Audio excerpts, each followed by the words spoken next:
Kia ora koutou katoa, nau mai haramai ki te ao Hākinakina, your sports show right here on your Tribal Pulse, te Korimako o Taranaki 94.8 FM and 98.4 FM. Well, he is a dedicated athlete and influential figure in the Taranaki Waka Ama community. He's become a key paddler and tuākana within the Taranaki Outrigger Canoe Club, competing nationally at events such as the 2026 Waka Ama Sprint Nationals at Lake Karāpiro.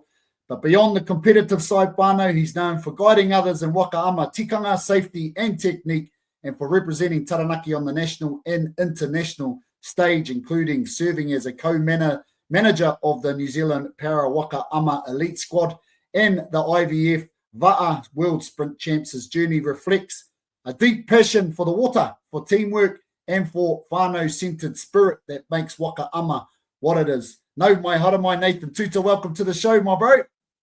Hello, brother. Nice to be here. Nganu to meet you, koutou. Nah, super.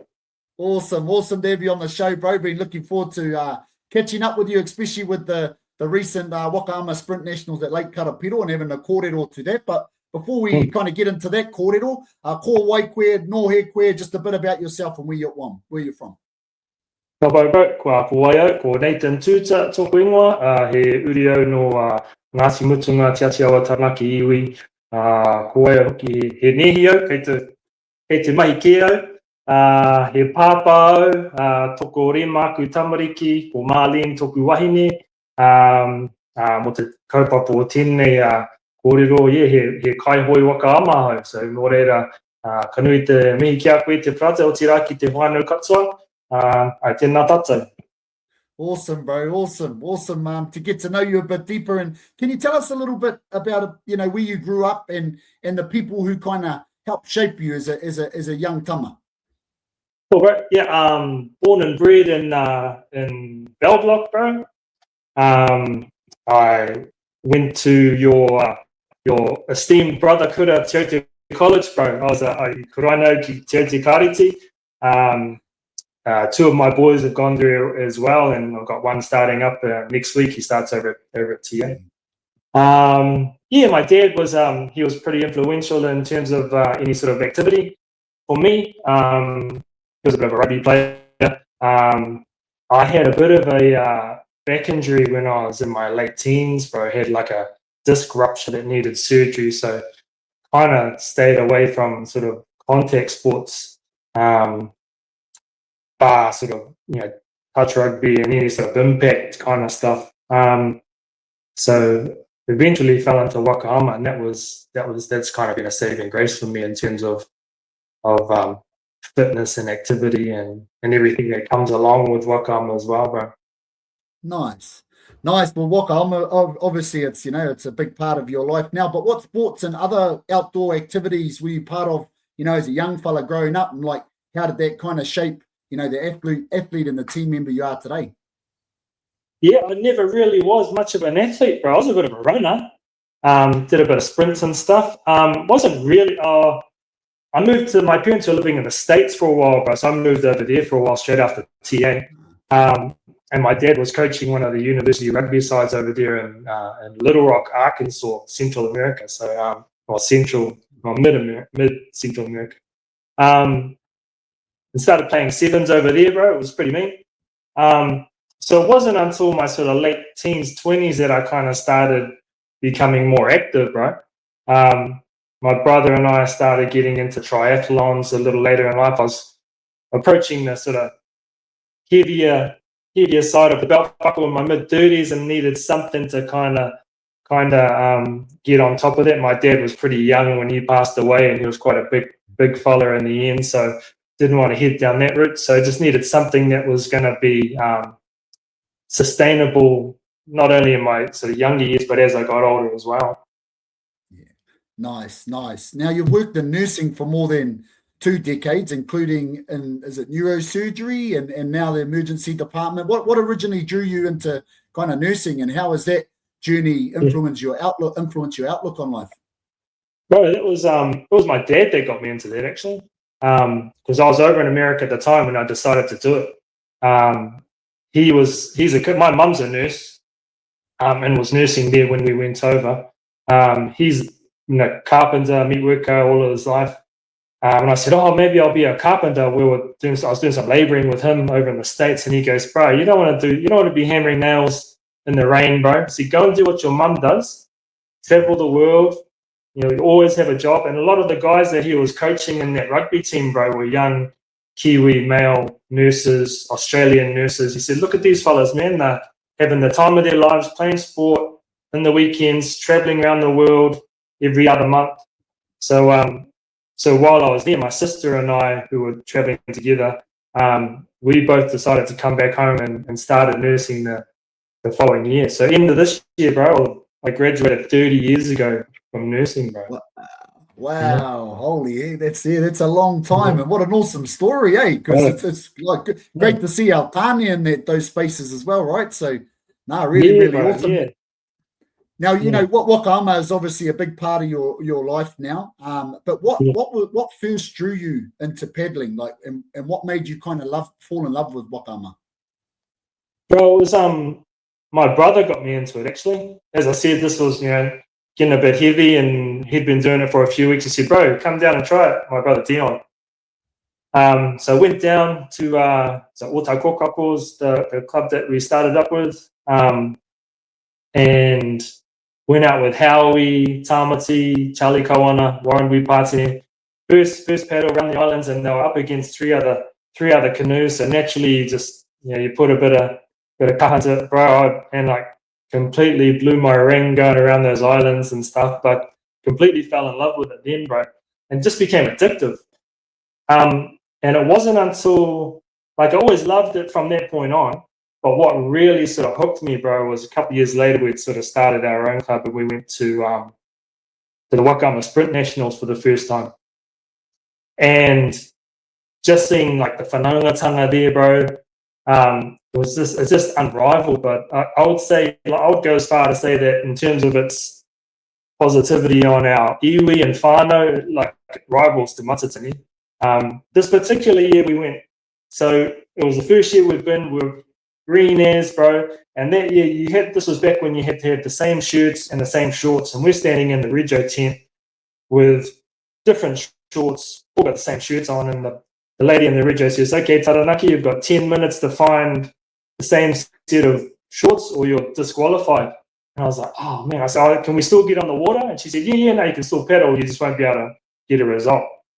There was a team coming off the water, bro, and they're like, no, don't DQ. They stripped down to their undies, bro. They all gave us their shorts and said, no, that's sweet.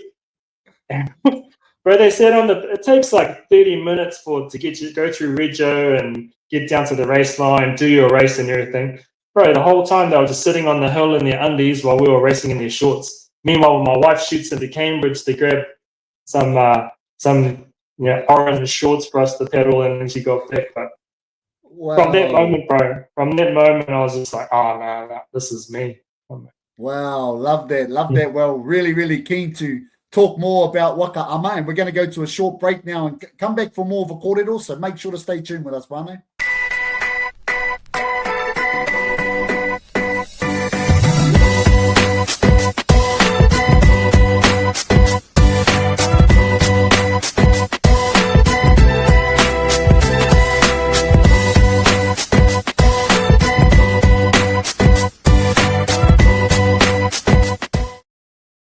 Kia ora koutou whānau, welcome back to Te Ao Hākinakina, your sports show right here on your Tribal Pulse, Te Korimako o Taranaki. Now we're here having an awesome kōrero with Nathan Tuuta. Now you mentioned just before about what got you hooked with Waka Ama and what a special story that was. Now speaking of those things, from your perspective as a tuākana in the sport, what are the most important tikanga and values and teachings that kind of Waka Ama carries both on and off the water?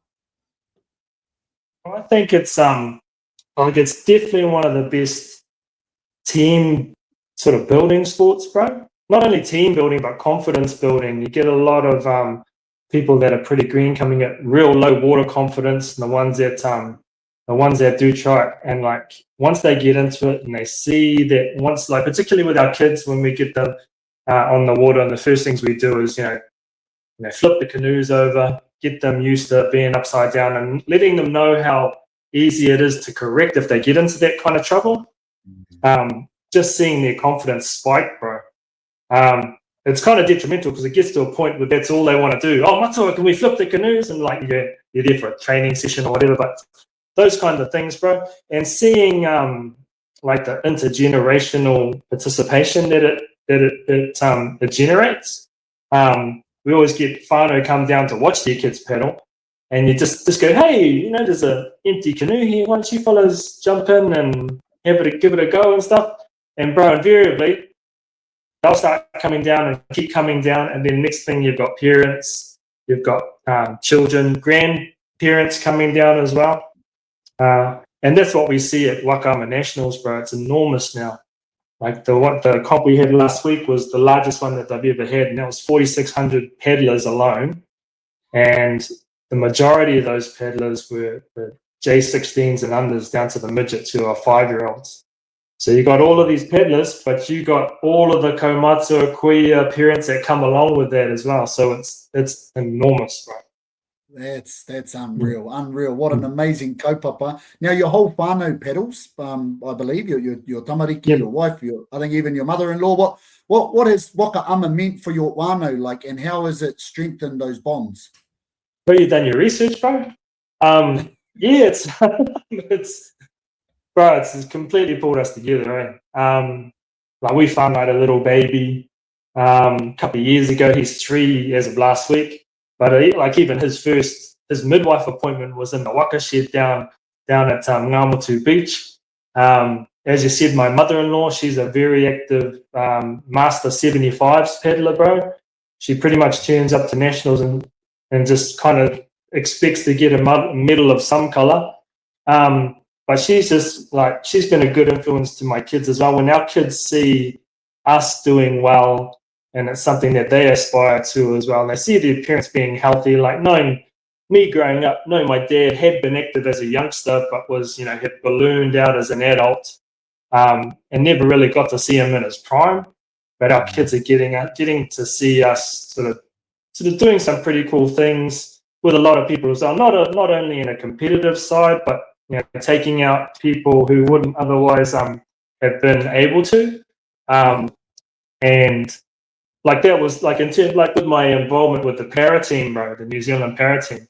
All of my kids know who all the para crews are, and they've gotten to see these amazing people with disabilities who, when they sit in a waka, you have no idea that they have one because everyone's on an even playing field. And when some of these disabled, I say, bro, paddlers get on the water, they can dominate the able-bodied paddlers, no problem. Wow. That's unreal, way, and I know we spoke earlier about Ben Hekanui doing some pretty amazing things as well. Always see him smashing it in the gym. Now, recently you competed at the 2026 Waka Ama Sprint Nationals. I think it might have been last week or week before at Lake Karāpiro. What moments or races kind of stand out for you from that event, and what made that event special? Yeah, like always watching Ben's races. Those are really cool, bro.